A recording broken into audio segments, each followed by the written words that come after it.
This is Michelle Black, and you are watching the Break It Down show. Right on cue. There's an airplane flying overhead and a guy hammering in my next door neighbor's backyard. So this is great. This is a really interesting show. First off, everybody should get Michelle's book. It's called Sacrifice. Here it is right here. There's the link on the page. We're going to keep that up. This book is incredible. Thank you so much for writing this. You've done something incredible.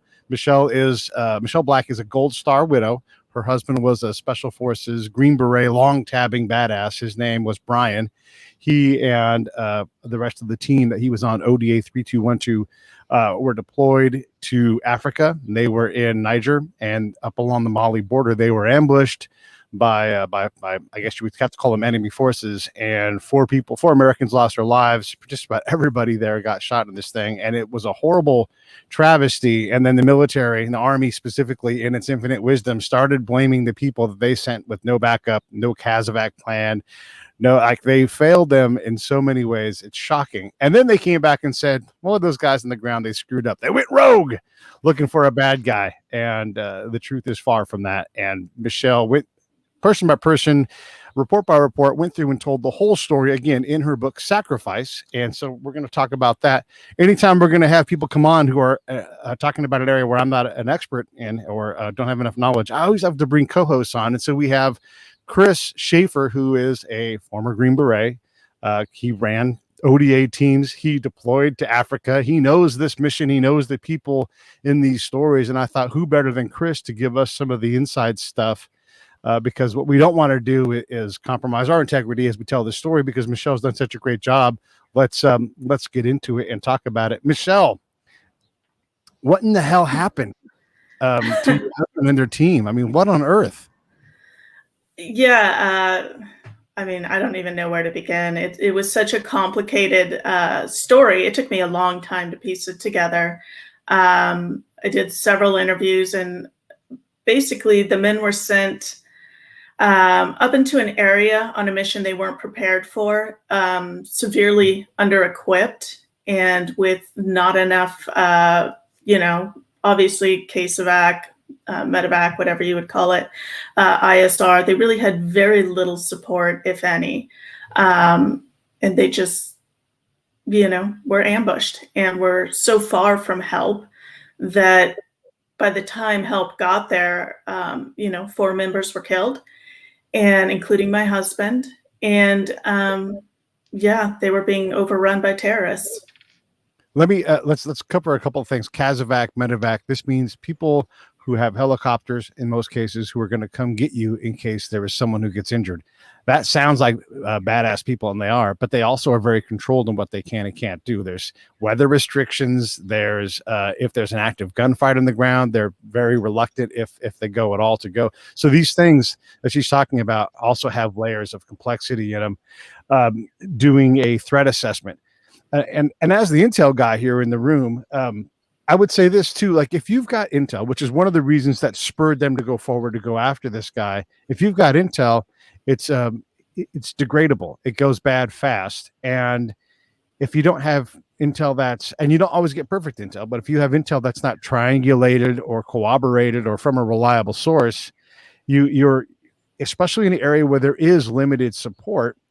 As an intel guy, I would be uncomfortable telling Chris as a team commander. I would say, listen, this is something. I don't know if it's the thing. Now, you can always decide to go and chase somebody because it's important to be active and everything else, but it's also important to use your intel wisely. I want to ask Chris, if you're going to send a team out on a mission and then that daisy chains into 2 different missions, at some point you start to run past the ability of that team to be prepared, to be provisioned, to be supported. How common is it to have a mission completed, and as your RT being returning to base, they're like, hey, we're going to have you back up another mission, and then that turns into, hey, we're going to have you lead this mission all by yourself. How often is something like that? I mean, crazy things happen in combat, but how often does that happen? Well, Pete, my experience with third group was, and it's not uncommon for that to happen in any SF. team that's on the ground. Unfortunately, they think we're Superman. The 3 lightning bolts means you can do anything on your patch. We used to joke about that all the time. Hey, son, you got 3 lightning bolts on your patch. That means you can do anything. And the fact of the matter is that we are challenged and stretched all the time. Anaconda, in fact, was only supposed to be a 3-day trip. It wound up being 22 days. And that was just craziness. It just never ended. We didn't know when it was going to end. And we got back to the fire base 22 days later. And it was, so that's an extreme example of it, but it does happen. The problem that lies within that is that, logistics are difficult. Especially in an area like that, you have to always be prepared. Some of that is upon the team leadership to be able to say, "Hey, look, sir, we got RTB. We cannot pull this mission. There's just no way for us to do it."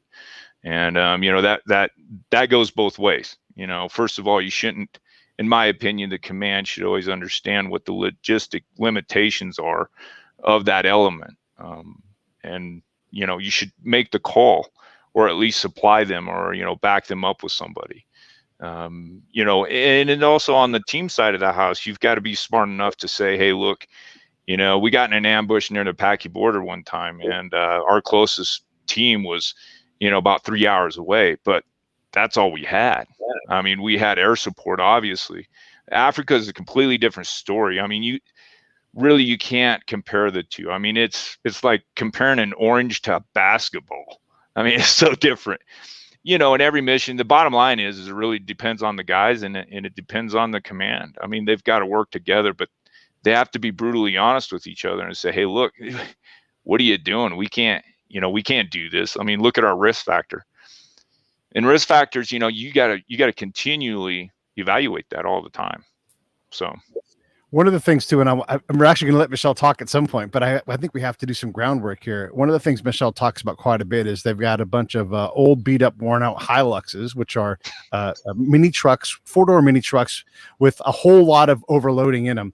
And I know that those things are badass until you're like, these things are barely operational. They have no torque anymore.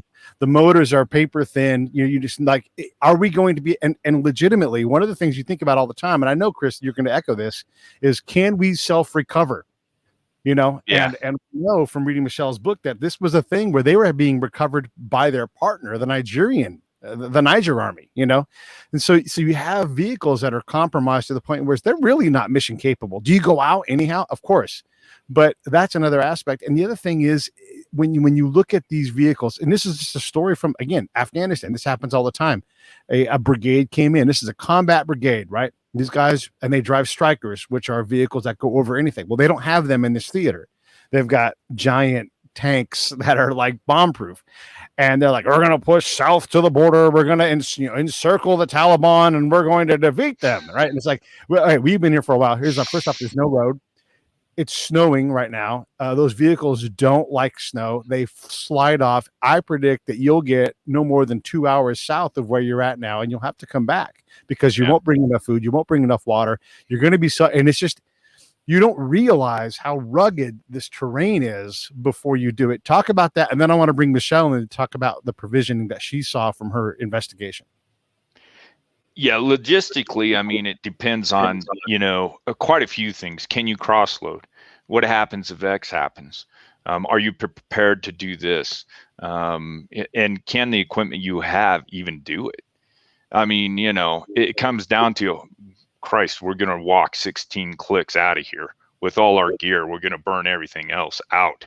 Just literally set it on fire and just get the heck out of there. And those are scenarios that you prepare for, but they're so far down on the list, because your risk factors start to come down as you do your operations. Okay. You've got an intel, like you said, Pete. Intel says X, Y, and Z. Okay. These are the risk factors that we have. We conduct first mission, right?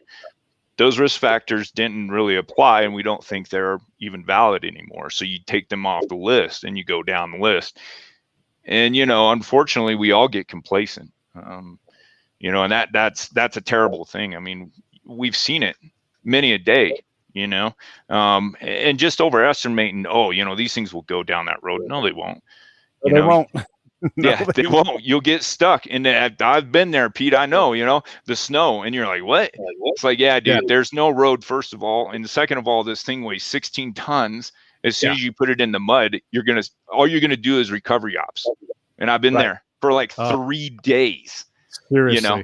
You can't quit. And then the truck falls off the cliff anyways, because you can't even get it. I mean, we were just like, well, now I guess it, you know, and what we did is we wound up blowing the truck up because, I mean, there's no way to get it out of the, I mean, it's just, you can't even plan for that stuff. We had the same thing.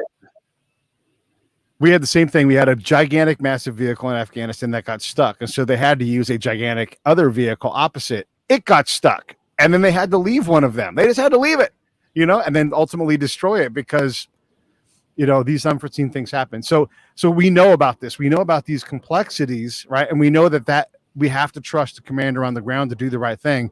Let's bring Michelle back in. Michelle, when you hear us talk about how hard it is to operate in these austere environments with the old worn out equipment, I mean, how does that, you've talked to these guys, you've heard the same stories. What are your thoughts on how the team was equipped in terms of the missions that was being thrown at it? Well, what I start thinking about is the fact that, so we're discussing, or what you guys have just been discussing a lot, is Afghanistan.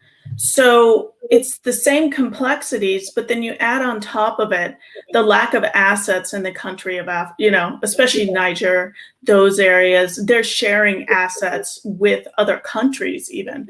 So we're talking about ISR that, you know, it's with them on their mission. And as the mission gets extended, it runs out of fuel and has to be sent back home. And there is nothing to replace it. Afghanistan, you might have, you know, something happens, you call in air support, and the air support can come and drop ordnance. That's not going to happen here. If the air support shows up, it's not going to show up in an hour. It's not going to show up in 2 hours. If it does show up, it might be the French, and they're not going to drop ordnance. Yeah. Right. So you're not talking the same thing. Yeah. No, you're right. It is not the same thing. And we're talking about the complexities. So when you try to look at this and what these guys were up against in terms of equipment, it's almost impossible to be properly equipped, right? So they're going to have to make do with what they have. Right. And so that's why when you're saying, you know, comparing an orange to a basketball, it's almost like comparing an orange, you know, like say Afghanistan's the size of an orange, and Africa, you know, Niger alone, you're looking at the assets. And so you pull up the map of the United States, and there might be an asset up in Washington State, and there's another asset over in Texas, and you've got them up in the middle of, you know, say Wisconsin, and they're going, we've got guys dying and we need somebody now, and we're sending in our Nigerian partner force trucks to save them. So we're talking, you know, a 10-hour, 12-hour drive to go save, you know. And so we're calling in Mexico to come in and, you know, pick the guys up for us. It's insane. So yeah, it's very complex. And so when we had a casualty, that's why it was so important to listen to the commander on the ground, because when he's saying, hey, we can't do this, he understands that if one of his guys falls, we're talking 6 hours until they can get medevaced out of there. And that's, you know, that's on a good day. That's with all, you know, all assets up and ready to go. And that happened. They managed to extract them in, gosh, I think 5 or 6 hours from the time the ambush started. But by then, I mean, people died in the first 45 minutes. So, you know, and other guys nearly died waiting for the assets to come and pick them up. This is a good point. Part of the thing is they get rescued. However, only barely, only through luck. If the other side had just pushed forward, it would have destroyed the entire team. I mean, everybody would have died. So yes, we managed to pull these guys out, but only just barely. And honestly, a lot of luck involved. It sounds like from when you tell the story. Yeah, there was a lot of luck involved, especially when you look at what happened with the communications on the ground. And, you know, and the, you know, the terrorists, when they heard the French come in, they assumed the French would be able to land. They assumed the French would be able to bomb them. They didn't know none of that would happen, that the French would run out of fuel eventually and leave. If they had known all of this, every team member would have died. And, there's that scene where they come face to face with the terrorists, and there's this unexplainable reason why they just turn around.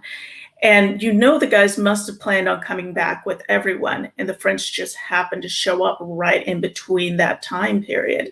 So there was a lot of luck involved. Will you expand on that part of the story? I know what you're talking about from reading the book, but it's remarkable. Like, so they've been on the run. They've been trying to get away from this kill zone, and they're bedded down in tall grass hiding. And they can hear the search party, the terrorists, searching for them and getting closer and closer and closer. I mean, they're encroaching in on them, and they're afraid to breathe. They're afraid to talk. I mean, they have to be so silent. And then, they hear him walking up. So what happens as these people that have already killed them, they've already been in a major firefight with them, and now they're walking up and they're on top of them. What happens next? It's remarkable, actually. The two youngest men on the team are now having to command the team because everybody else is out of the fight. They're, like you said, laying in tall grass, and there's like a little divot that they're able to kind of bury themselves into in the dirt. And as they're sitting there just holding their breath, they hear people walk up on them on either side. And fortunately, the men are both facing out with their weapons ready to go. And it was like a slow motion. They step by step walk up on the guys, and the two men on this team make eye contact with the terrorists, and everybody just stopped. And the men on the team were waiting for the terrorists to raise their weapons. And so they literally had the red dots, sitting on the terrorist's forehead. And they said, as soon as, these guys lifted their weapons, we knew we'd have to shoot. But there were, 100 to 200 guys just in the woods circling us. So we knew the minute we opened fire, everybody would hear it and they'd come over and we'd all be dead. But the terrorists who approached them knew that they would die also before they got their weapons raised. So they made the decision to leave and then go, I'm assuming, and alert their counterparts and then come back. But in the process, right after they turn and leave, the French jets fly over really low and everybody took off running. So, I mean, it was within minutes of the rest of the team losing their lives. This is like out of a movie. Show of force, man. We used it a lot in a lot of different places, and they understand that. So yeah, it does sound like right out of a movie, but that happens a lot. I mean, you hear that all the time during being stories. Isolated, being pushed out. Yeah. When you hear all the stuff that's happened here, I mean, yes, these kind of things happen, but how does this team get into this position anyhow? How do they get so far forward? And look, and the intel they're chasing, you and I know, we'll just talk candidly about intel here for a minute. You've got a signals intercept, and you don't know the quality of that as the commander. It could be a ping off of a tower. It could be bullshit. You just don't know. And you also know how perishable that stuff is. So when you hear this and why they're out there on the flimsiest, honestly, not even good enough intel to push a team out. What are your thoughts, man? Well, first of all, I mean, look, every time you go into a country, you've got several different initiatives that you're trying to accomplish. If you're training the indigenous forces, that's pretty much on the surface. Okay. Every guy on a team is there to collect intel. That's what we do. One person collects it all, kind of sifts through it and sends it up forward. There's always follow-on stuff and things that are going on, initiatives by the embassy and even the host nation military. They have a lot of say in some of those things, and they can contribute significantly to it. But at the same time, you can't trust anybody. I mean, you just can't trust anybody. I mean, because it's your butt on the line, and going out on flimsy stuff like that happens all the time. I mean, it just does, and that's part of what sometimes you just get so complacent because it happens so often, and you're like, I don't feel that's even credible. And like you said, Pete, you get a ping, and it's like, oh, I had a ping. Well, great. where was that from and who was it? And, is that phone even still there? I mean, none of that stuff stays for very long. Yeah. Are you being baited to go out and go into an ambush with these pings? Like, are they doing counter intel on you? Yeah, Well, absolutely. And and I think that was one big issue with the intel they were using, that the guys on the team were finding, is since they had been in country, every time they would get a ping, they'd be sent down on the same intel, single source reporting, signals intelligence. And the captain had said before they sent them out again, just said, listen, like, we're doing this over and over and over. We're creating a bad rut. They're going to see what we're doing. This isn't good. And we're going after the same guy over and over based on this same intel. And he had actually had a discussion before they went out saying, why don't we let the intel build and let these guys get complacent and comfortable, and then we'll go in after them, rather than just actioning it every time. But instead, they went down on that same intel. And by then it was, I think the intel, which had a 2-hour window, they went in after that, off that intel, I think, 12 hours later. And of course, it was no good. And then they got more intel to chase it and more intel. And that just drove into the 2 follow-on missions, which led eventually to the ambush, which really, by that point, shouldn't be surprising. No, I would agree with you, Michelle, about that, because look, I mean, if you're going to set somebody up, it's going to take weeks and weeks and weeks. I mean, so there was teams in Niger, obviously, because we've been there for years. I mean, in Mauritania, we had guys in there for 13 dang years before my team actually got there and finalized some things. So, as things change, I mean, they're always collecting on us. We're always collecting on them. So some of that stuff was probably even happening even before, your husband's team was even there. I promise you that. And they'd been collecting it for a long, long time.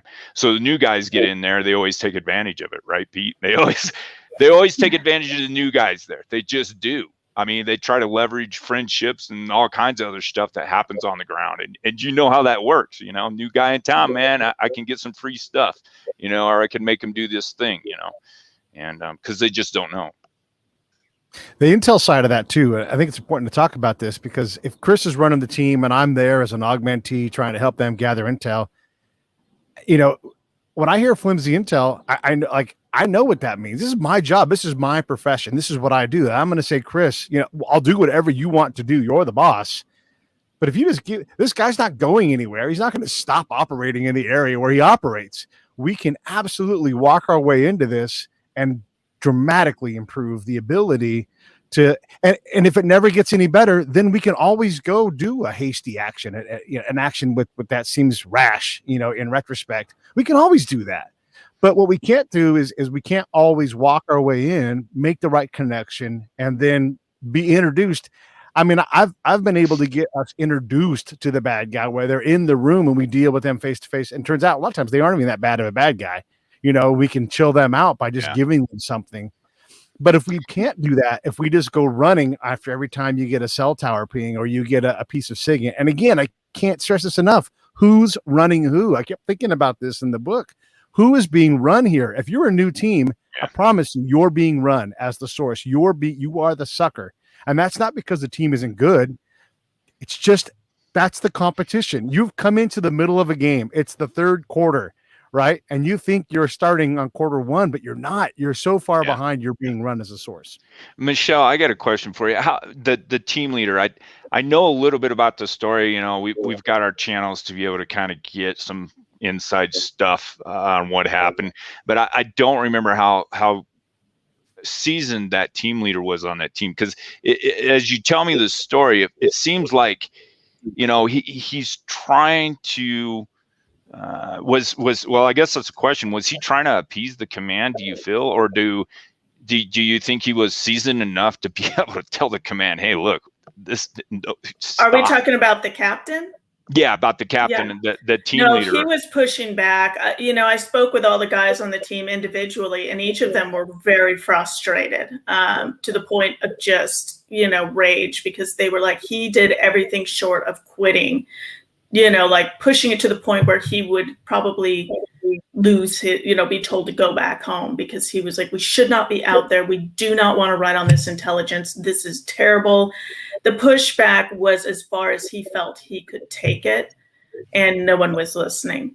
So in the end, he just goes, I tried everything I could. I've got video and pictures of him walking around having a conversation, and just, you can see the frustration and him just shaking his head and saying, no, we don't want to do this.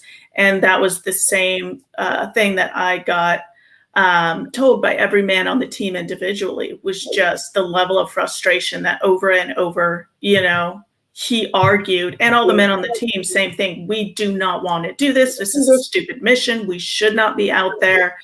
Captain Perozeni did everything he felt within his power that he could do, short of just, getting in trouble and being shipped back home over it. He did not think it was a good mission. I want to jump in because I think it's important that we capture these moments. The other side of this is that, for the most part, and I would say this, and Chris, you tell me when I get out of bounds here, I'll let you talk next. But the higher level command sees this as being a relatively safe area. Yes, there's risk, there's threat, but it's like, what's really going to happen? And if Captain Perozeni, throws away his command over something, and literally nothing is happening, or nothing happens on that, when that mission happens, and there's nothing, it's like you quit over nothing, right? This is like a binary thing. You don't know this ambush is going to happen, and so you're trying to make the mission happen. So I understand Perozeni's position, and you have to find that level of where you can push and you have to not push anymore. But all the other times there hadn't been an ambush against Americans, right? And it's that complacency piece. Chris, how does that factor in with, with battalion ops, with the battalion commander? I mean, how there's, and Michelle, you were saying in the book too, these guys knew that this was an extremely dangerous area because they're experiencing it in real time. The Nigerians are talking to them. There's a disconnect, I think, between the battalion and the company and the teams, and what the ground, and I'm big on ground truth, what the ground truth actually is. So I guess let me ask you, Michelle, first, what was the team's perception of just the general danger in that region, especially as you got closer to the border of Mali? Well, one big thing they told me is that as you go past so Tilawa was the last town, and then you really don't see many huts after that. There are no roads. So they're going up for about 10 hours beyond that point, with no roads. And so there's that. It's also considered a free fire zone because it's the Wild West. The only people who are up in that region are terrorists, and they are on motorcycles, which go about 25 miles an hour. I mean, you can imagine you're driving your car through any desert in America versus a motorcycle, and there's no road. You're going to be all over the place. You're going maybe 5 miles an hour. The motorcycles, they're going to outpace you.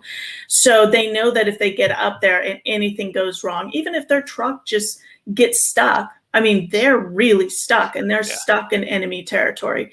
And it's a free fire zone because anyone who's out on a motorcycle can be shot on the spot. And that's just, and if anybody is out at night, whether on a motorcycle or walking, they also can be shot on spot because that's how dangerous it is up there. So that's their perception. Is there's that factor, and there's the factor that there has been a ton of recent, ambushes, large ambushes, including the size of the one that they ended up being in that area. Granted, they were never on Americans, but I mean, I doubt that made them feel that much safer, So. Yeah. Chris. Well, Michelle, I know, man, I get what you're saying. And there was a disconnect. There had to be, Michelle. I mean, obviously, but you said something earlier about single source reporting. And that is just something you just cannot, I don't know why there was even action on single source reporting, because you and I both know, Pete, that's a no-no. You just don't do that. It has to be dual source, non-related reporting.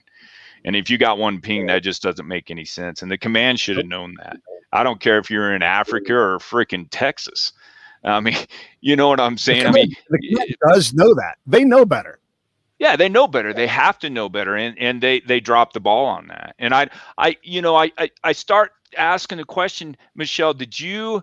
I mean, there's always these hidden like little agendas, that happen. Okay, people are people. They're going to be egotistical. They want fame. They want power. Whatever. They want to make the name for themselves or whatever. That always happens. You have to factor that in, just because.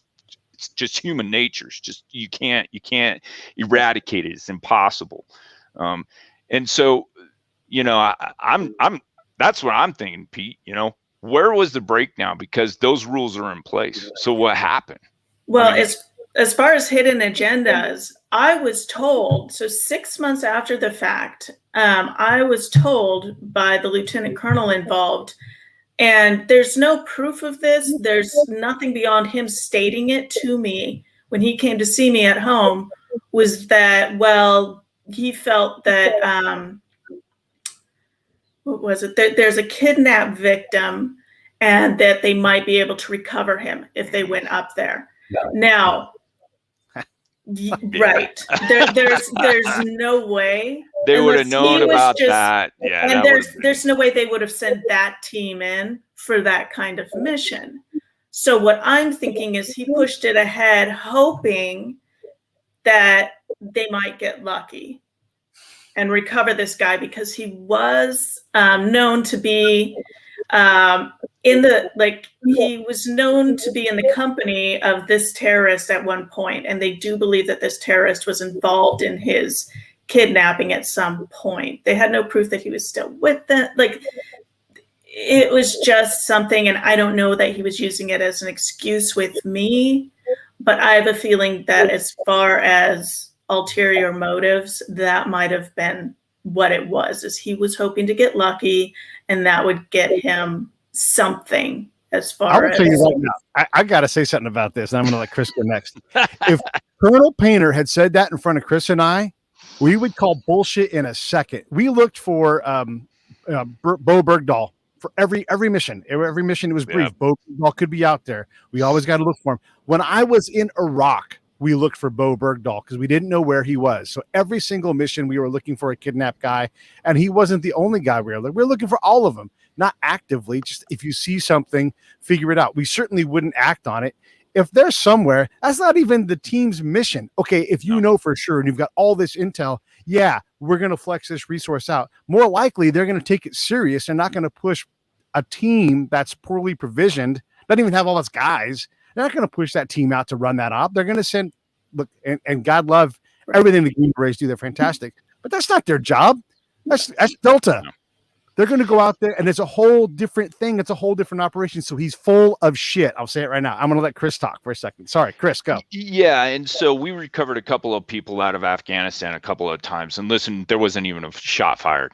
I mean, what happened is you do it very systematically. Either the individual wants to be rescued or they don't. And that's the truth. If they have an opportunity to be able to leverage a certain activity like we did in Afghanistan, you do it in a very methodical way, and it takes time. And if you're going to go in hot, if it's going to be a direct action, people are going to get killed. That's just the bottom line. The guy you're trying to get is probably going to get shot. I'm just saying that's kind of the way it goes down. I mean, it's very rarely. It's not like the movies. No. And look, if that be the case, that whole team would have been briefed on that prior to even leaving the United States, because that would have been a big, big, big deal. And the embassy would have known about it. They probably would have had to brief the embassy on any type of operation that would have involved getting anybody. I don't care if he was a reporter from France. Yeah. I mean, that is a logistically like you said, Pete, it's Delta Force guys. And you know what? The ODA's got a couple of medics that can do some pretty good stuff, and they'll probably get attached to the Delta Force guys when they come in, and maybe a Camel guy. But look, that is, yeah. But I'm not saying, Michelle, that's not true. I mean, it's possible, but man, it just seems real flimsy. Well, I Well, know that my husband's team, none of them had heard anything about it. And Team Arlet, the Helleborn unit who was flying in, they had this, I interviewed the commander and he laughed too. He said no, because we would have been the ones, at least we would have known, but we all would have known. He goes, but there was no mention of that. This is how high level. They wouldn't have sent in your husband's team. So if this happens, I guarantee you the president has been briefed on it. Yeah, there's no doubt. There's no doubt. It's going through the embassy. It's going through the embassy. The ambassador. I mean, come on, man. Yeah. Well, and that's why when he came to my house, it took me a few minutes to realize he thinks I'm stupid.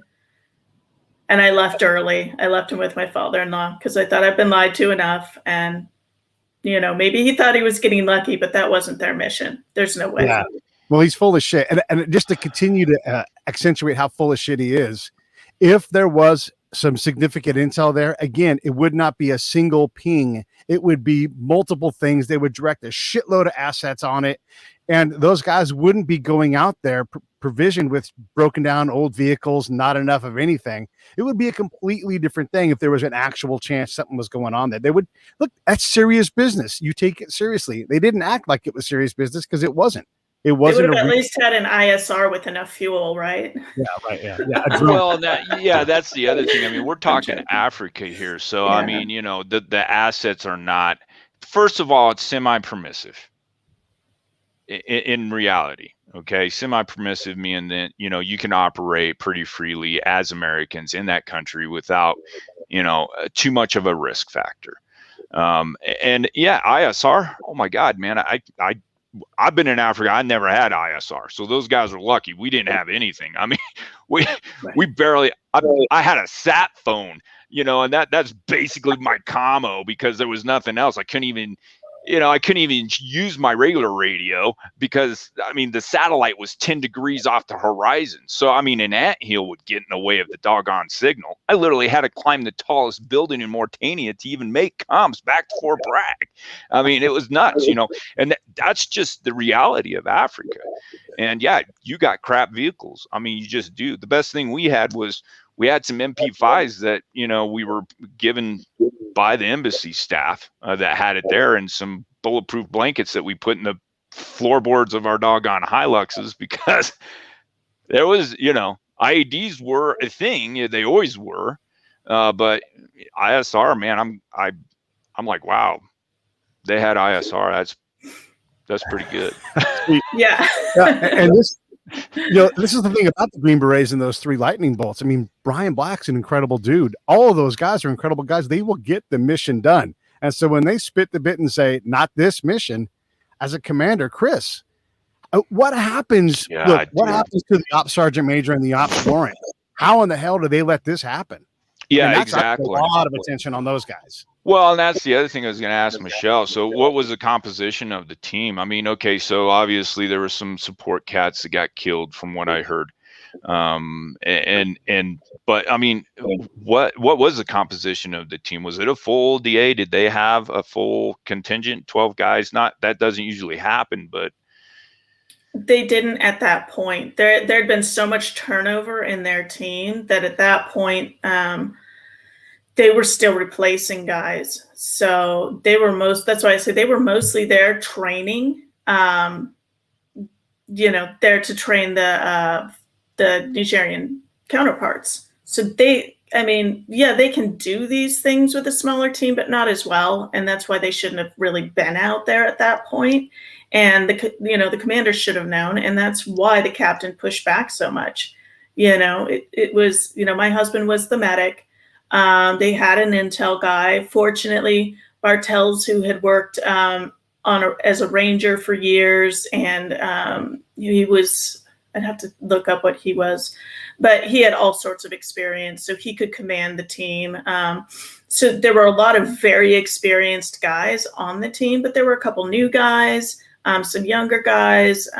So it wasn't a very seasoned team at that point, and it was smaller. Yeah, that's kind of what I mean. So when you go do things like that, obviously, teams that are just recently put together, commanders usually put them in areas where they can kind of form cohesion and get their stuff together. You know, and when they go on these missions, I mean, that's a J set, okay? What we would call a J set at the time.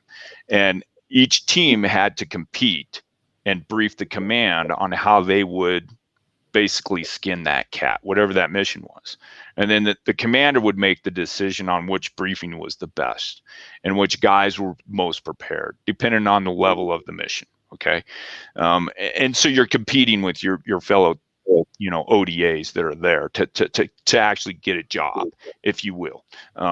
So, you know, there's a lot that goes into that thing, you know, and there's, you know, it's just so sad that that happened. I mean, it just really seems that it was just, I mean, you don't know if they were trying to attack the host military guys and they just wound up upon some SF dudes and they just didn't know what they had. I mean, let's take it from that point. I mean, if you look at it from the enemy's perspective, you know, what was their main objective? Was it to lure in these SF guys and kill a bunch of Americans? Because, I mean, once that happens, you draw a lot of attention to yourself. And that's not something most militaries would even want to do, you know, or even get engaged with an SF team. Because, I mean, it's just going to be a fight. It's just really going to be a fight.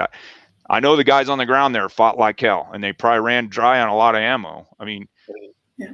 I can just imagine, because we're not going to take that line down, and we're going to sling lead.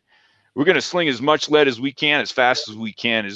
I mean, that fast. As soon as the bullets start flying, you better watch out, because there's about 10 dudes that are going to throw 30 rounds of lead at you in about 30 seconds flat. And so, you know, I mean, you know, when we were in Africa, we never had a full contingent of our basic load either. So we'd go on missions all the time, and it'd be like, I got 2 magazines, I'm good. You know, I'm more worried about water because it's flipping Africa, man. you're gonna pass out because you ain't got no water.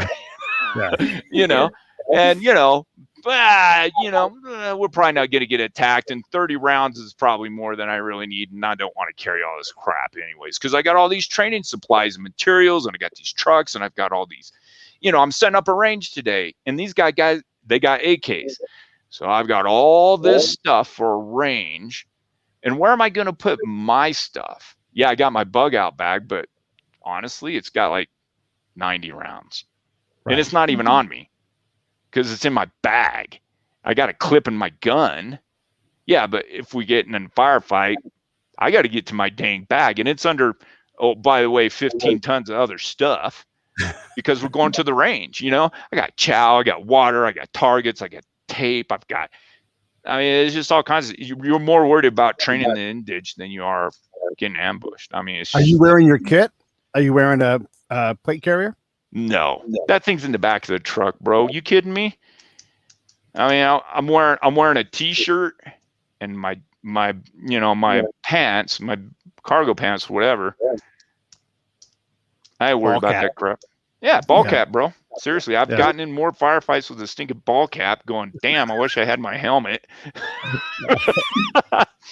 My helmet was always attached to my body armor. And so I'd be like, oh, maybe this is one of those times I should have had it on. And then the firefight's over before I can get my ball cap off my helmet on. Yeah, I've been shooting at guys going, oh, damn it.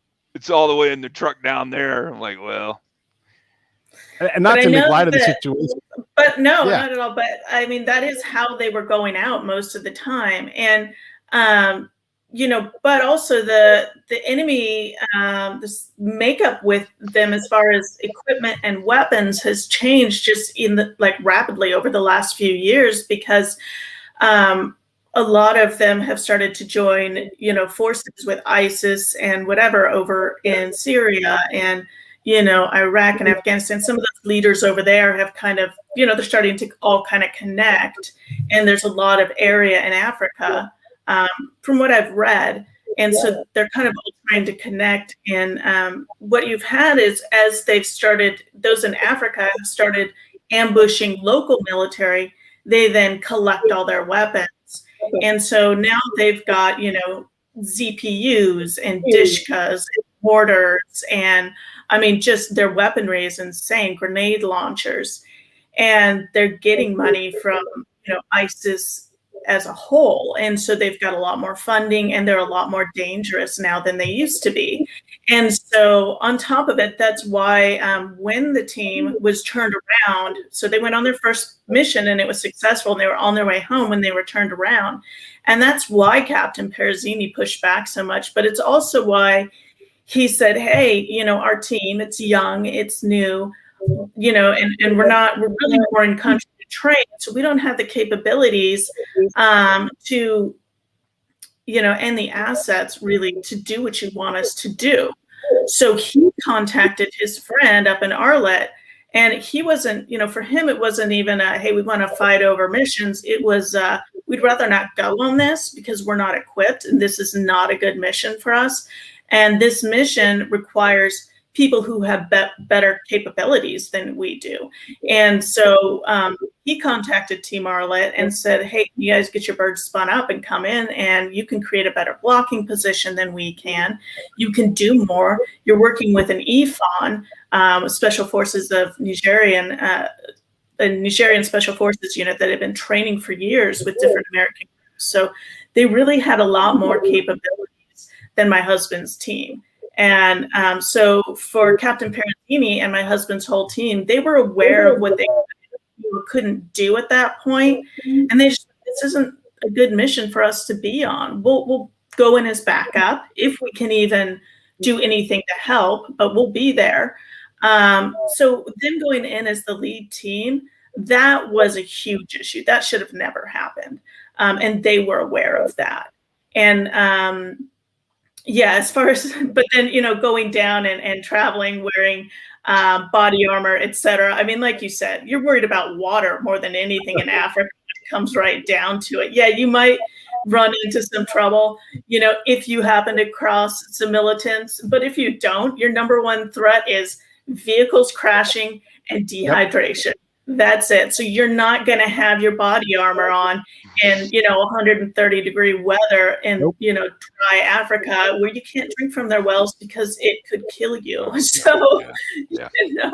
Or at least make you violently sick for the rest of your deployment. So, yeah. Yeah. And it's interesting. Now, Michelle, how many team members did you interview? Did you interview all the remaining guys? And I mean, I interviewed 5. And then I interviewed a man who was back at the AOB. I interviewed one of the officers involved, and I interviewed the former South Africa commander. And what is his name? The South Africa guy. Oh, General Baldock. Oh, Baldock. Of course. Of course. He wasn't the commander anymore, though, right? He was. He had handed over. He had just handed it over that summer. So he retired in June, and my husband, or July, and my husband arrived in August, and it was 5 weeks into their deployment when the ambush occurred. What about that timing, Chris? I mean, you got, flag officers swapping out command. You got an ODA command that's not there. The company commander was on maternity leave. You got a lot of folks changing over, not only in the team in terms of experience, but a lot of command turnover. Yeah, I mean, we can sit here and, armchair quarterback that decision there. I mean, it really depends on what was going on. It really, what are the teams doing? Where have they all been? How many guys are burnt out? I mean, that's the thing. Michelle, I don't know how long your husband was on rotation after rotation, but, I mean, my experience was for 5 years straight, I was never home for 8 months out of every year. And when I was home, I was training anyways. So, I mean, I'd come home 2 weeks, be with the family, and then turn around and go on a month training event. And then I'd come back, have 2 weeks, and then go right back out the door to a combat zone, so it's difficult to say, yeah, there's going to be turnover, and that factors into it. But really, how much, we eat our own, unfortunately. We just keep going until the horse is just dead. And guys get burnt out. And, so, yeah, I don't know. I mean, that's a tough one, Pete. Chris, another question I want to ask is they hit these guys pretty hard on not doing all of the pre-combat stuff they're supposed to do. Okay, fair enough. Is there enough time to do it? One of the things is like pre-combat drills, right? And apart from a briefing, which is the same briefing every goddamn time, you know, here are the most likely courses of action. Here is the most lethal course of action. And then you say all the things. What's our rule of engagement? And it's rote. It's not actual training. But they always love to talk about the, like sand tables. And if you're going to go on an op to do a presence patrol or something, in that zone, which is what these guys start out doing, are you actually ever... I know, look, I've been on 1,000 missions.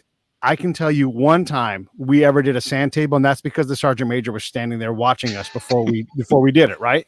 Otherwise, we didn't brief and go, there is a building here. We will walk past that building and engage the ice cream man. That was never my reality. Maybe it's different with you guys when you're in Africa, but how often do you do these complex things where you're planning with the Niger army? Never. I mean, never. No, really. I mean, you just can't do it. I mean, but the thing is the other part of it is, how long were they in country, Michelle? I mean, so they got on the ground. You obviously got to go brief the embassy and sign all your stuff and meet the host nation and then set up your thing and do the little handshake and yada, yada, yada. Okay, this is what we're going to do. Okay, the plan changed. It always changes. You get on the ground and now they want, I don't know, night vision on their stupid guns or something, and they're mad at you because you didn't bring, the Ranger handbook in their language. I mean, I've literally been there. They're like, why did you bring this? And you're like, oh, well, we didn't know we had to get it translated before we came here, and they're just angry at you. And you're just like, well, we didn't know, and so my question is, I mean, you get in the country, man, there's just a ton of things that, you've even got to do. It takes about 2 weeks just to sort things out. I mean, on day 2, you're doing training, but it takes you 2 weeks to kind of get your bearings because there's so much fodder that's coming. And that was my question, I guess, is, because we just don't have time. I mean, It's like, okay, there's a mission. Oh, well, we got to dive down this road again. Well, crap, guys. Okay. We think that there's, possible ambushes sites here and here and here. And, there hasn't been any IEDs or any, so we can eliminate that. Just watch your ass on, left, right limits. And, if we get hit, we got to go back to X. I mean, literally that's the way it is. And you're planning as you're going. But Michelle, my question is how long were those guys on the ground? I mean, how long were they in country? Because usually those JSET missions last maybe 45, 90 days max. Yeah, they weren't in country long. They had just left. Bryan flew out from the States on August 28th, I want to say, or 26th. So, by the time he actually got into the part of Tuwalam, his actual station, I'm guessing it was probably September 10th at the earliest. Wow. So they were not there long. I mean, the ambush was the 4th. So, and as far as, they were all punished, like you said, for lack of not pre-deployment, that was somebody else, for pre-mission rehearsals. But they don't mention that they were all short suspense missions, right? Yeah. And the actual short suspense mission, how short they were, that went against all of their like regulations in country, right? So technically that was the fault of people higher up. That fell out of their matrix, their mission matrix, whatever. So they had to give a certain amount of warning, right? So everybody could get everything in order. So South Africa and all the commanders had to have a certain amount of warning before each mission in order to send it out. And so that they were way outside their own matrix for that. But nobody was punished at that level for that thing. Yet all these guys on the team were punished for not performing pre-mission rehearsals on short suspense missions, which is insane. Yeah, that's wrong. I mean, it seems like there was a lot of complacency with the upper levels too. I mean, because look, if they would have thought it was going to be necessary, they wouldn't have pushed that team, and they just got. Right. I mean, everybody gets complacent, right? And so they're just like, those guys are in Africa. Nothing's going to happen there. Never does. They're not going to find anybody anyway. So, this mission really is, low risk level. And they just get in that weird cycle of, and it happens everywhere. And like I said, you're right. The intel should have been dual source reporting, non-related. They should have gave them enough time to do their pre-planning missions. If that was going to be a mission in conjunction with what they were doing, which happens, but you can't send guys into the fray that's just sending guys into the blind. Right. We've got battle drills we can do, but really what is, and so what was their briefing, Michelle? Did you ever find out what their briefing was on that intel, Pete? Because Pete, you just don't say, oh, there's a ping. Nope. You got to have some stuff. And if you do, the commander says, I'm going to break this rule. I am making a command decision to go outside of this threat matrix. Like, that's absolutely happened. Hey, you guys are on a short suspense. You don't have enough time to get things done. The command's like, I authorize you to go do this thing. Okay, now it's the boss, and it's the boss's responsibility. It doesn't stop becoming his responsibility. God, I'm going to get fired up and mad again. I want to make sure. Well, do you have a little bit of time? Because I want to get into another aspect. Okay. So answer, Chris, your question. Okay. So they, what they were told was that they were to go up and exploit a campsite, which they felt, the ping was that's probably where the enemy campsite is. So we want you to go up and exploit the campsite and collect all information and intel you can. But then they were told, we also want you to create a blocking position so that you can prevent any terrorists, if you happen upon them, from crossing over into the Mali border. The problem is they're coming from the south, they're headed north in an 8-vehicle convoy that moves about 5 miles an hour through the night for 10 hours, right? And they're supposed to prevent these terrorists on motorcycles from crossing into the border of Mali. And that's when the captain went, no, that's not going to work. That's why we want to bring in Arlet. Arlet can create the northern blocking position, and then we'll the position to keep them from going over into the border, and we'll just come and be backup in case anything goes wrong. And Team Arlet would have had built-in CASEVAC. And as far as the men being punished for pre-mission rehearsals, the other thing I want to point out is that, while, like I said, South Africa, AFRICOM, they didn't follow their own approval matrix. The guys on the team, despite having limited time, they still made a little plan on the ground there, even after Arlet got canceled. They ran through it with their partner force as best they could, but they still only had, that was with 2 hours worth of sleep left. So they went over it with them for the last hour and then let the partners sleep for an hour while they did, they stood watch. So while the team took no sleep, the partner force got about an hour of sleep. And, so they did technically trade it for pre-mission rehearsals, but apparently that was not on the level that AFRICOM would let go of and say, they're just trying to do. It's easy to blame the team. It's always easy to blame the team. Come on, and that happens all the time. And you know what? It really, SF guys don't listen well for the most part, and we do our own thing. And when we get on the ground, I remember the first time I went on, mission to Africa, and we did this big briefing, and I had to do all this stuff in French and blah, blah, blah.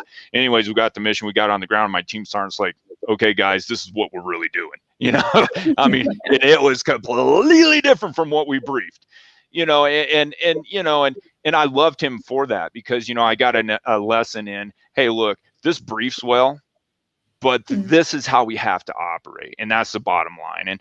And it's easy to blame the team. It is really just easy to blame. But you know what it sounds like to me, Pete?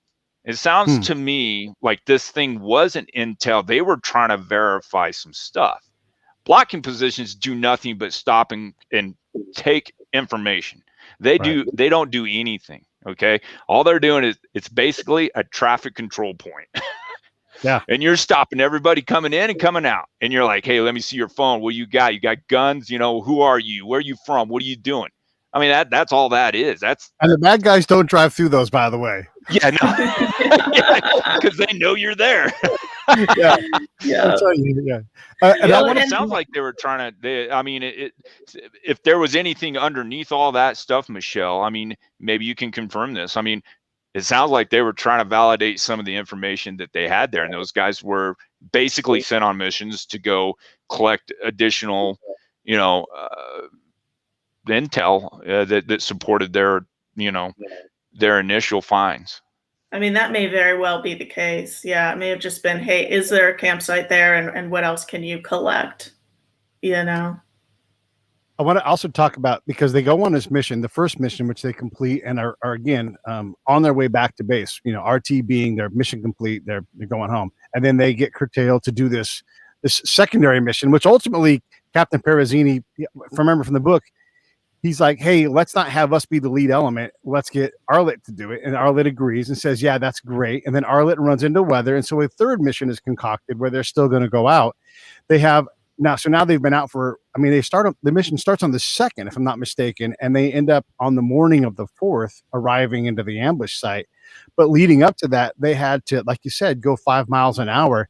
That sounds like they're purposely driving slow or whatever, but we have to understand how rough this terrain is. And then tell us what steps Captain Perozeni, the ODA commander, was taking to get these vehicles safely to where they had to go, and then how long all of that took and how far they covered.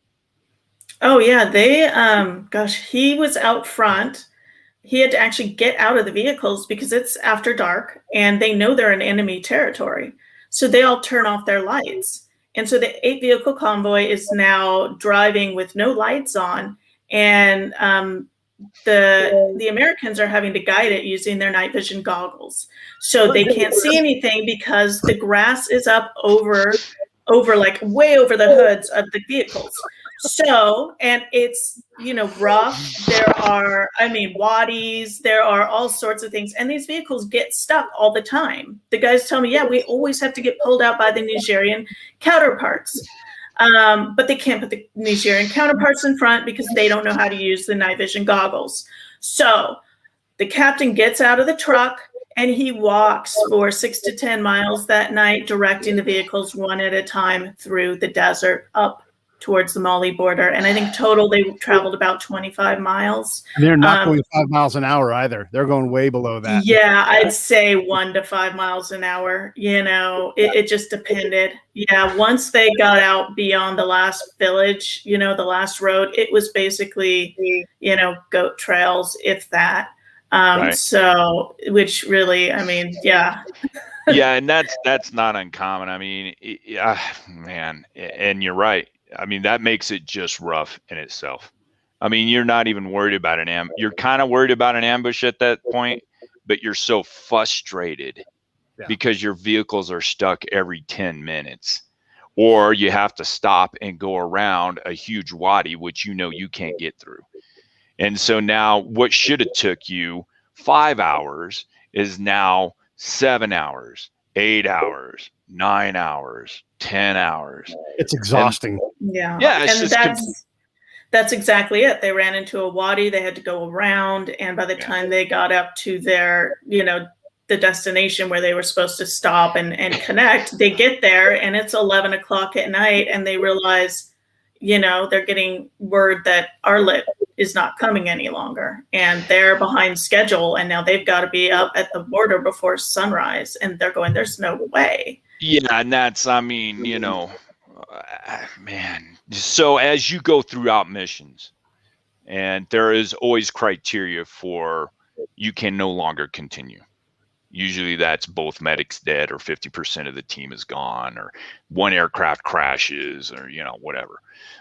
You know, that's all set up along the parameters of how you're going to operate. And so, you know, man, that is such a tough deal. I mean, it's just a tough deal, and you've got a time hack. And if you don't make that time hack, you know, things just fall apart. You know, and God, I've been on so many missions where the time hack didn't happen right. And then, you know, 1/60th can't come in because the sun's coming up. Yeah. You know, so there you are. You're like, well, I guess we're sitting here. We just came into this place, and yeah, they know we're here now, and we got to spend all day here. because they're not coming. And you're just, your pucker factor is like, you're just wondering when you're going to get ambushed. But yeah, that's rough. I mean, Pete and I have been there before, and that's just the nature of the beast, and it sucks. I mean, it really does. And there's nothing you can do about that. I mean, there just isn't. And those guys did the best they could. I promise you. Yeah. I mean, it does make that entire situation harder, though, mentally, physically. And if you say a word, someone's like, "Suck it up, Ranger," and you're like, "Oh, that's right, I've got a Ranger tab on my arm." So you don't get to complain about it. But no, as a commander looking, you're like, "Why do we put these people in this position to where they had to do this?" And now they are so far removed from any goddamn help at all. Well, yeah, we all know, like, if they've got a basic load, if they got 3 times the basic load, it doesn't matter, and they don't know they're going to get into a firefight, but you don't know that they're not going to get into a firefight. And that's the other thing. I mean, we always try to put together packages at the embassy for, resupply, right? You always got package A, B, C, and you can make a call and say, hey, put this thing together. But most of the time, the team is the responsible entity for putting those packages together. And like, you don't have time, or there's no supplies there anyways, because what you came with is what you have. Right. So, there's, I mean, there's many a times we went on a mission, and me as a commo guy when I was younger was like, hey, Sarge, what happens if XYZ, we don't have any resupply? What do we do? Oh, well, we'll just figure it. We'll have to E&E back. Yeah. E&E, really? Great. Escape and evasion for all those that wouldn't know what that is. Listening. Another thing that happens in the firefight, right? So the firefight breaks out and the team starts reacting. And Michelle does a great point of bringing this up. And I want you to talk about this a little bit, Michelle. But the language barrier and the chaos of a firefight make it. Chris is already making faces. So I'm going to let Michelle talk. I mean, oh my God. I mean, yes. So Niger speaks French. I'm pretty sure they're a French-speaking country, or are they English? Officially, they speak French. Right. But the problem is that would be in Niamey, the capital. Pretty much everywhere else, you're talking Zulu, Hausa, and about 5 to 20 other languages, depending on which part you're in. So they had a interpreter, obviously, who spoke all of them, but nobody else spoke all of them. My husband did speak Hausa. One of the, I think the Lieutenant Boubacar, who was, the commander of the Nigerian partner force, he spoke 3 or 4 languages. But with them, they had, I think, probably 10 different languages going on between all the different guys, because they came from all these different villages. That's Africa. Yeah, it's just Africa. Yeah, but the problem was that the minute the firefight broke out, their interpreter jumped from the vehicle with his radio and took off, and they never saw him again. Yeah. A common man. I've seen that so many times. I've seen Terps just curl up and just, and here's the deal. I don't care what language is your secondary language. When you get in a firefight, trying to speak any other language that's not your first language is going to be a mess. And to be heard, to explain correctly, it is hard to communicate in a firefight. It's all super short things like, I am moving, got you covered. Yeah, more like, holy shit, those mofrakis are over there. Where are you going? Stop that. Come over here. No, sit down. Shoot that way. I mean, it's like 2 words, and you're not saying it in the native tongue. So Michelle, so these guys get attacked. What's like the first thing that happens to confound the situation for the ODA and the Niger forces? So what we all heard, which was every newspaper, every news report is the trucks are moving. We all saw the little video of the trucks moving. Then they all stopped because Captain Perozeni wanted to stop and do a bold flanking maneuver. That's not what happened. Of course. What happened was the Nigerian partner forces were in the lead. They heard the fire breakout, panicked, and they both tried to back towards the village. So one slams directly into the first American vehicle. The other one sees that happen, tries to go around and clips the American vehicle and stops right by the driver's side door. and there was a tree right there on the other side of the American vehicle, so they couldn't like turn out of the way, so it just stopped every vehicle in the lineup because no one could move. So that's why they stopped in the kill zone. They were stopped by the Nigerian partner force vehicles. Yeah, and we knew that there was something crazy about that. I mean, the news media makes it to be out like, we're going to do some high speed crap, but it usually winds up being some crazy crap that you have no. I mean, I've been on a mission where trucks were supposed to come out after us and they came out like right in between us and turned the wrong way, and then we had to start running. I mean, and now the trucks are nothing more than bullet magnets, because guys that don't know how to shoot, they're just going to shoot at the biggest thing that's out there. And if you got a big green truck to shoot at, you're just going to shoot it up because you don't know what else to shoot at. Right. But what's amazing is that was the official narrative by AFRICOM. And what was told and what it shows as, they had this graph that shows what, led to the deaths of Americans. And it said Captain Perozeni stopping his truck and doing a bold flanking maneuver. But an attenuated thing was an attenuating contributing factor. So, less or not at all was that they were sent on the mission but it was Lieutenant Colonel Painter's decision to send them on the mission. And I thought, how is it that, the second and third con ops and pushing them ahead did not contribute to the loss of life, and yet this false narrative of him choosing to stop the vehicle and doing a bold flanking maneuver to assess the enemy situation is being blamed for costing American lives, when in reality, when he got over and saw more militants pouring in, he realized they were actually outflanking the American vehicles and were about to they were kind of in a bottleneck, and they were going to outrun them on the road and trap them there. So his flanking maneuver actually saved everybody who survived. Well, and that's the thing. I mean, listen, when you're in an ambush, your only chance of survival is to get the hell out of the kill zone. You're not doing anything. You can't do a flanking maneuver. I promise you. That is, that's what we're going to do. Okay. And that briefs well. Okay. And that's what they would have done. Okay. Yeah. No, the first thing is to get the hell out of the kill zone and then figure out what is going on and hope to God you don't get flanked. Yeah. Because if it's set up correctly, if the ambush is set up correctly, they're going to flank you. They probably already got a blocking position and a flanking position in place because it's never linear. And honestly, Mike's like, if I had known how many guys were there, I would have never, we would have just worked on getting the cars out of there. But he goes, we're getting a couple shots off. So we're thinking, okay, there's 2 to 5 guys.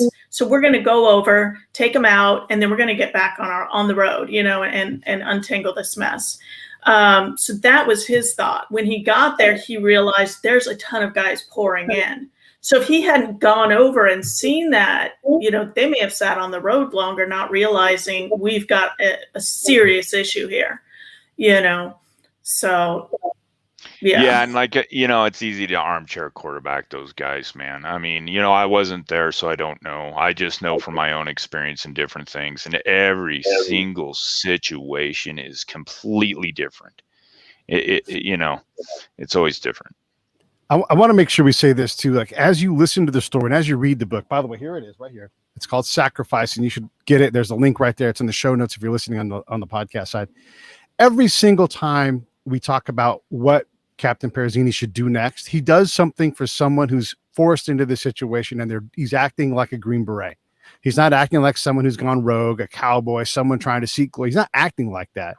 He jumps out of his vehicle when they get stuck in what starts out to be a firefight, and he goes forward towards the enemy to try to figure out what to do, and tries to flank them. Okay, let's flank. Oh shit, we're being surrounded. Comes running back, sets up an exfil plan, and again, they try to put it on him like he boogie scoots out of there away from, Bryan and his truck, but that's not reality.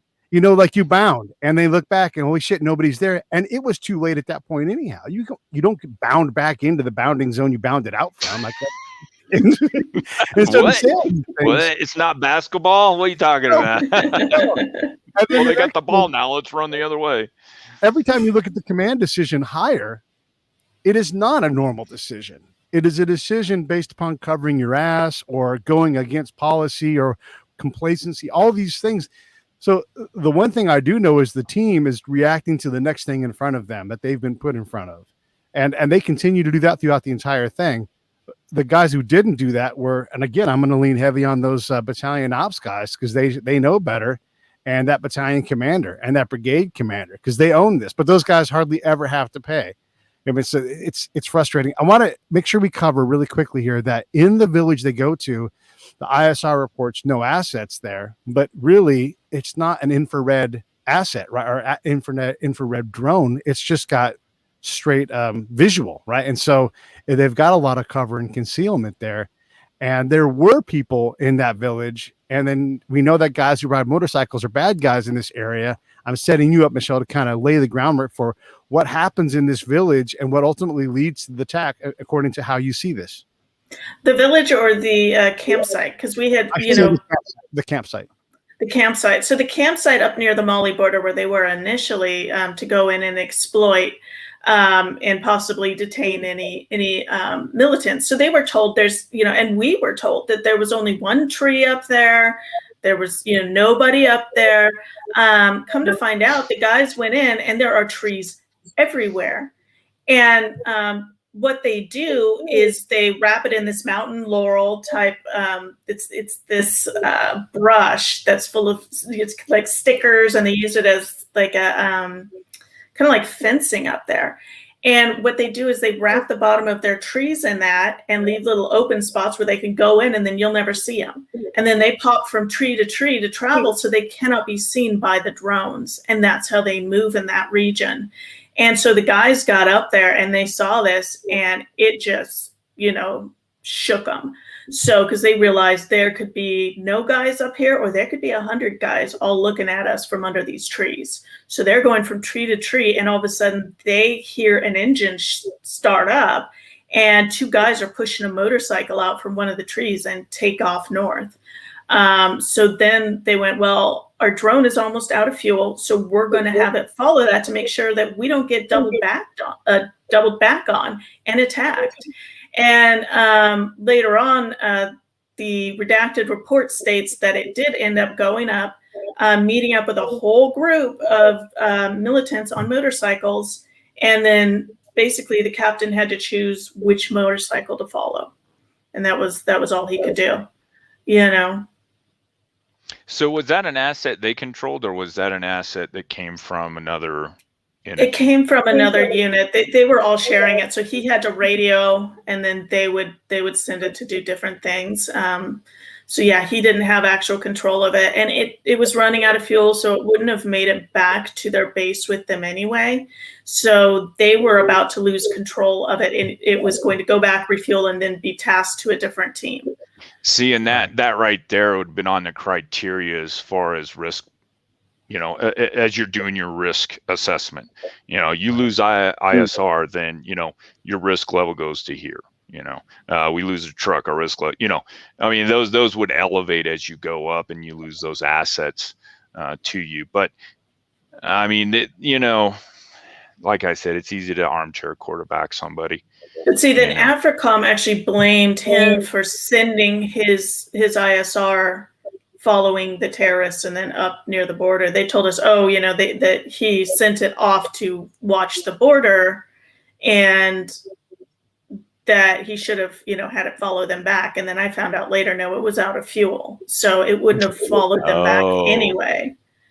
So yeah, so what I heard about this also, Pete, is that the command said those guys went, they just kind of went cowboying. Yeah. And I'm like, yeah, okay, we get that bad rap a lot. SF guys do. Oh, these cowboys are in here. They're going to do whatever the hell they want. And that's absolutely not the truth. I mean, we have levels of command. But Michelle, did you ever hear any of that? Because that's kind of, there's a little rumblings about that. I heard a ton of that. And if anybody who knew my husband at all, there is no way First of all, Bryan was extremely formidable and extremely intelligent. And he was probably 6'2", 220, did MMA, skilled in hand-to-hand combat his whole life. That's when I met him. He was that way. That was before SF. So by now he also was, a national chess champion. He was just very methodical, very logical. So when you talk about a cowboy, anybody tried to act like a cowboy and he would have just had him by the throat. There's no way. So, somebody said that to me and I just was like, that's a huge insult. The only way he would have done something cowboy-ish is if a militant grabbed one of the guys on his team and then he might have gone after them single-handedly and done something pretty ugly. But that's what it would have taken. Did you hear that from any of the command or any of the other? I mean, they wouldn't admit that, but you could see that. You could see that they're, because they were all, it showed up in the news. Right. And I think what happened is you have a bunch of leadership with absolutely zero moral courage who will not take responsibility for their choices and that they cost these lives. It's easier for them to lie to themselves and to others about their decisions. And then they went and probably leaked this to the press. And now the press is saying this. And now you start those rumors and everybody believes it because it's easy to believe. But anybody who knows Green Berets and has seen an operational team, they know that that's not true, especially when they're taking the majority of the blame. They probably have more moral courage than anybody at the highest levels who's blaming them. That's just... True. So let me play devil's advocate just for a second. I'm gonna get in front of you, Pete, because I know what you're gonna do, buddy. All right. You play devil's advocate. So with the command, do we really know if they knew? I mean, did they honestly really have that much visibility and understanding of what was going on the ground, or did they just not know? Well, and so they just... You know what I'm saying? I mean, maybe not all of the command, but there were a few key players who did know. So who were making the decisions, right? And those higher up allowed those people who made the decisions to go unpunished, but then also punish those lowest on the team. Yeah, that's cowardice there, obviously. Right. Because they're not being truthful. They're not telling the truth. Right. So if you've got the lieutenant colonel and the colonel, and they're very aware of what's happening, or they should be, but you've got,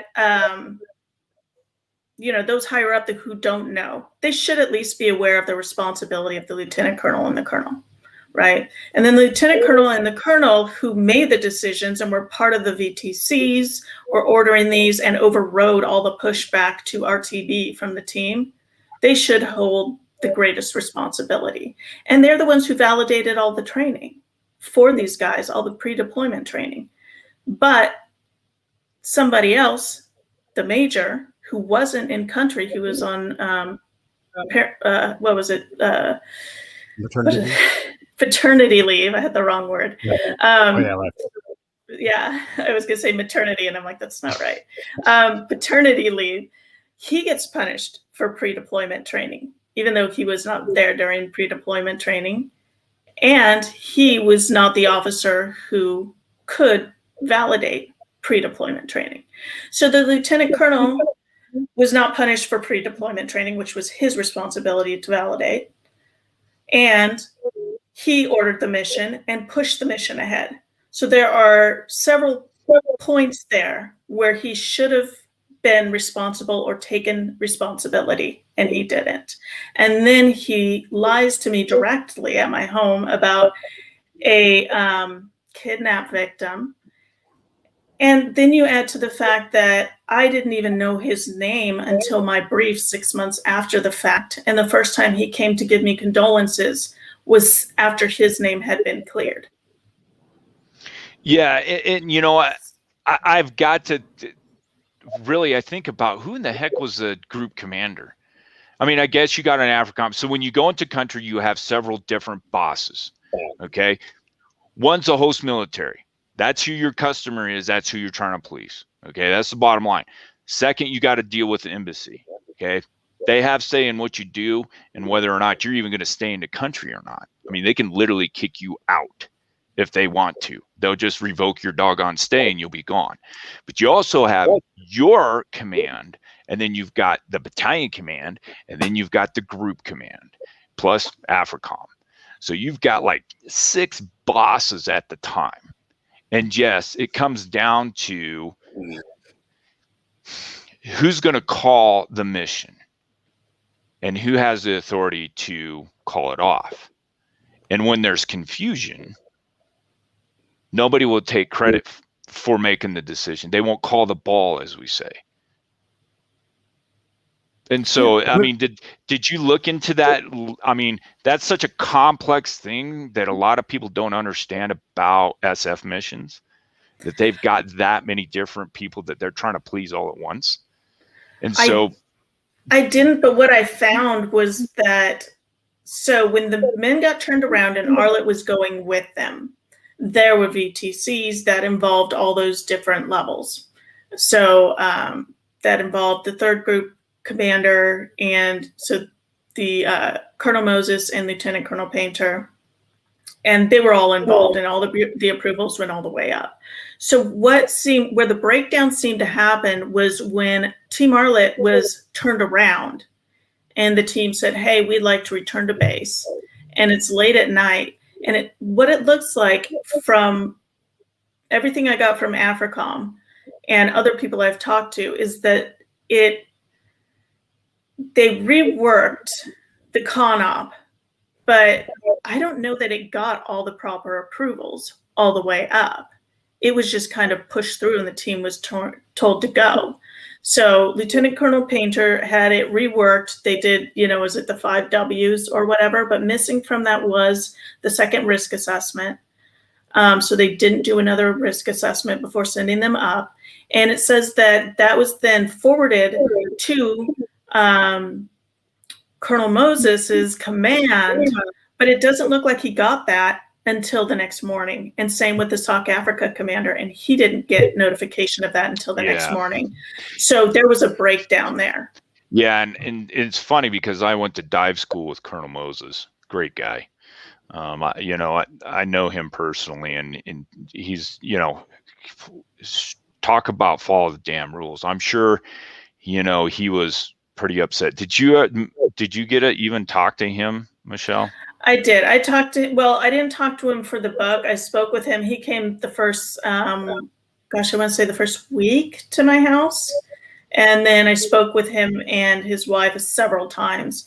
So, and I think that's been the hardest thing writing this, is because I liked everybody so much. And it's like, I don't want to say that anybody has responsibility. And honestly, from the beginning, I didn't want anybody punished. I didn't, I just felt like these things happen.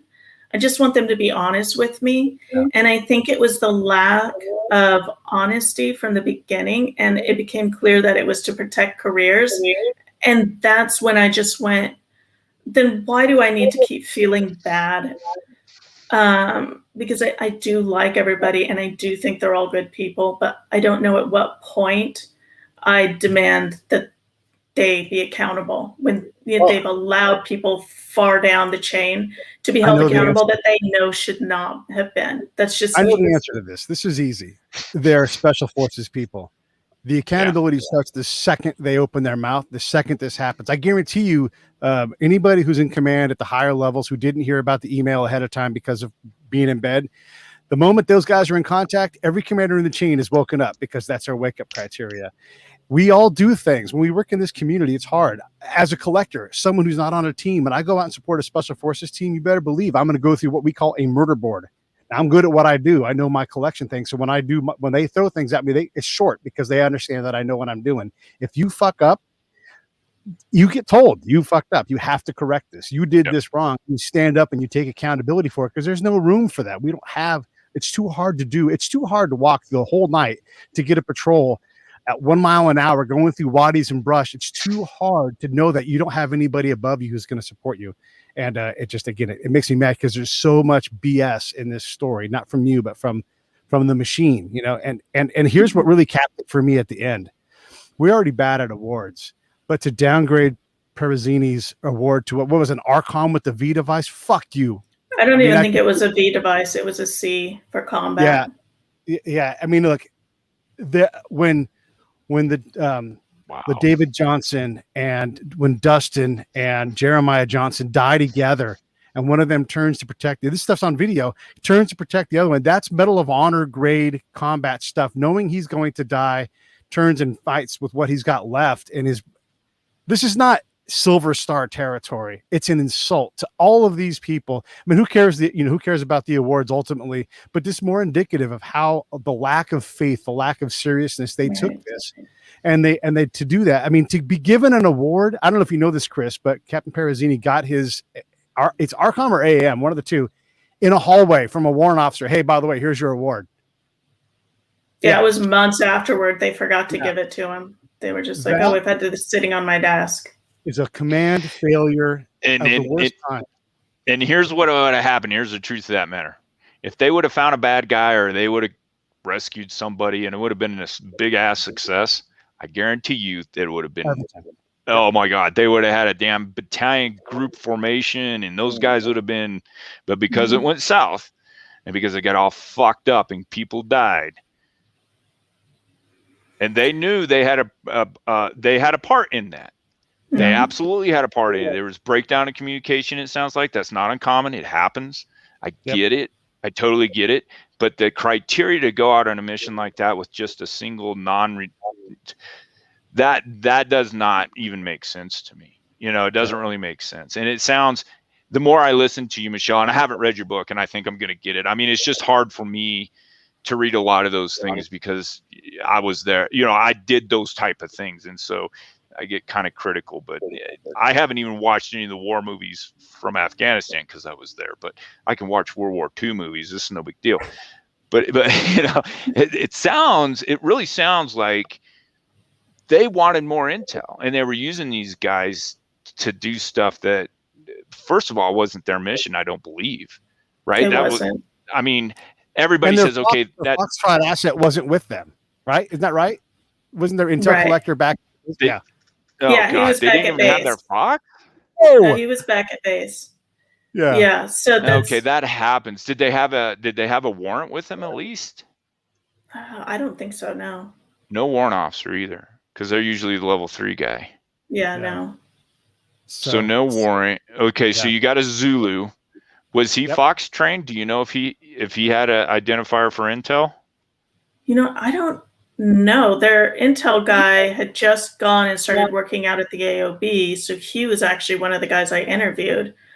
And because that doesn't even make sense. I mean, even if they were going to go collect intel, they would have had to have a guy at least knowledgeable on how to collect intel, and put it in a communique in an intelligent manner that actually got to where the hell it needed to go. Okay. Unless they were just going to collect stuff and come back and tell the Fox, hey, this is what we got. Cack up the message. You need to send it out. But that doesn't make sense either. I mean, it sounds like they were sent on some type of direct action mission when it should have been an intel mission. Well, and they did have a vehicle sent to them from Niamey that was some sort of specialty intel collecting team. So that's probably what that was. Like a SIGINT, some type of SIGINT. I'm not entirely sure. I was told it's basically secret. Suffice to say, it doesn't make a whole lot of damn sense. No, it doesn't. They approached it. Yeah. Well, listen, we've been going at this for an hour and a half, and I covered the big things I wanted to cover, other than the fact to say that each of these 4 men and everybody on that ODA deserve, our gratitude and our respect, and obviously our condolences to you and all the Gold Star families. What a horrible thing. And I'm also proud that it took us 93 minutes before I said the words Trump. Because that whole thing is a whole different narrative stealing nonsense too, and I don't even want to get into it, but there's so much into it, and the book is fantastic. I hope they make this thing into a movie. I've already talked to a couple of friends about this. It's called Sacrifice. It's right here. You can get it on Amazon. Use the link that we have. That helps us out. Michelle's book is called Sacrifice. Michelle Black, Sacrifice. Her husband was Bryan Black.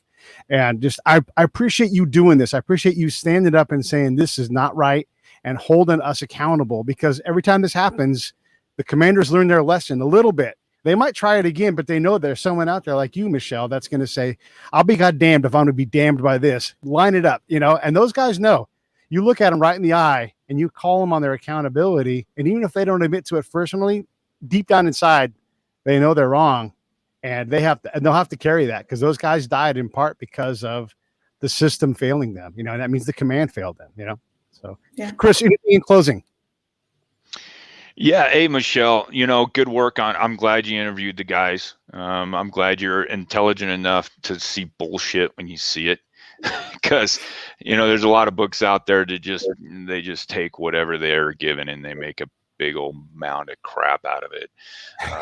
But, and just from talking to you, thank you for putting this together. I mean, those are my brethren. I was in, 3rd Battalion for a long time.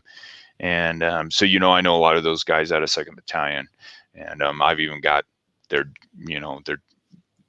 sweats and everything else with their logo on it. Always love their logo, do bad things to bad people. So, and that makes so much sense, it really does. In fact, that's what we were told to do when we got into Afghanistan. But so anyways, thank you so very much for that. I'll look forward to reading your book too. Michelle, anything in closing? Just thank you for having me on and reading the book, obviously, and having a great discussion prepared for me. I love it when I get challenged a little and I get to actually discuss it on a format where you guys understand the operations and you understand what something should look like versus what it did look like. And to ask the right questions, and we can have a really interesting discussion, and that we're not discussing, these guys shouldn't be in Africa or something that's just such a waste of my time. This was all Trump. Let's talk about the real issue here, people being held accountable so these things don't happen again. I really appreciate that. Yeah, our pleasure. Stand by, everybody. Hey, thanks for watching the show. I really appreciate it. Right here, you can subscribe. Please do that. It makes the show grow. Hit that notification bell so you know which incredible guest is coming up next.